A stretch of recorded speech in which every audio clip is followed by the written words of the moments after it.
Om Swastiastu. Perkenalkan, nama saya Komandi Padiwifa. Di sini saya akan mempresentasikan seleksi alam evolusi, yaitu berupa pembimbing Made Pujangga SPD. Adapun pengertian evolusi. Evolusi adalah proses perubahan makhluk hidup yang terjadi dalam jangka waktu yang sangat lama dan secara perlahan-lahan hingga akan terbentuk spesies baru. Oke, tanda-tanda evolusi: adanya faktor keturunan yang diwariskan turun-menurun, adanya warisan sifat keturunan, adanya hubungan kekekalan sifat dengan keadaan alam. Ciri-ciri evolusi. 1. Evolusi adalah perubahan dalam suatu populasi, bukan perubahan individu. 2. Perubahan yang terjadi hanya frekuensi gen-gen tertentu, sedangkan sebagian sifat gen tidak berubah. Evolusi memerlukan penyimpangan genetik sebagai bahan mentahnya. Dengan kata lain, harus ada perubahan genetik dalam evolusi. Yang keempat, dalam evolusi, perubahan diarahkan oleh lingkungan. Harus ada faktor pengarah sehingga evolusi adalah perubahan yang selektif. Mekanisme evolusi ada mutasi, seleksi alam, dan seleksi buatan. Yang pertama yaitu mutasi. Mutasi adalah perubahan materi genetik atau gen kromosom yang dapat diwariskan secara genetik pada keturunannya.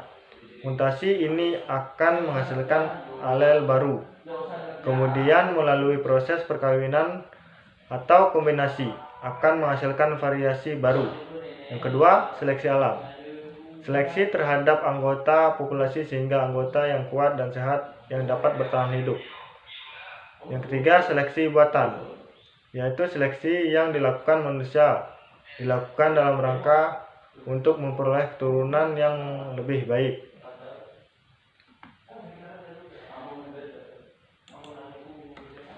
Adapun teori evolusi biologi. Evolusi biologi dimulai saat pembentukan sel. Teori evolusi biologi menyatakan bahwa makhluk hidup pertama merupakan hasil evolusi molekul anorganik atau evolusi kimia yang akhirnya berkembang menjadi struktur kehidupan sel.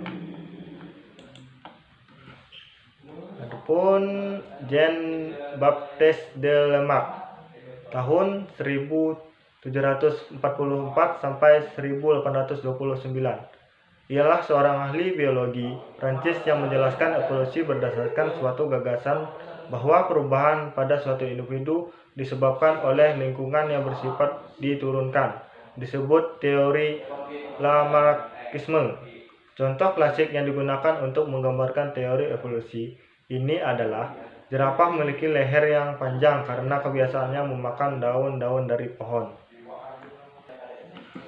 Adapun Charles Robert Darwin, yaitu teori evolusi. Darwin tidak mengakui adanya menciptakan makhluk hidup secara mendadak dan bersujud sama selama hidup di bumi. Berapa hal pokok dalam teori evolusi Darwin sebagai berikut. 1. Variasi pada organisme merupakan variasi karakteristik yang muncul dalam penampakan fenotip organisme. 2. Terjadi seleksi alam dalam kehidupan organisme. Individu yang mempunyai variasi yang sesuai dengan lingkungan dapat tetap bertahan hidup dan berkembang biak. Namun individu yang mempunyai variasi yang tidak sesuai dalam lingkungan akan tersingkir. Contohnya, nenek moyang jerapah ada yang berleher pendek dan ada yang berleher panjang. Tunjuk adanya evolusi. 1. Adanya variasi makhluk hidup. 2. Adanya fosil. 3.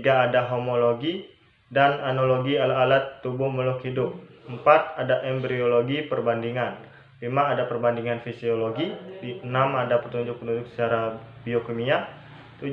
Ada petunjuk-petunjuk peristiwa domestika. 8. Ada petunjuk alat-alat tubuh yang tersisa. Adapun dokumentasi kami sebagai berikut. Saya ucapkan terima kasih. Om Santi Santi Om.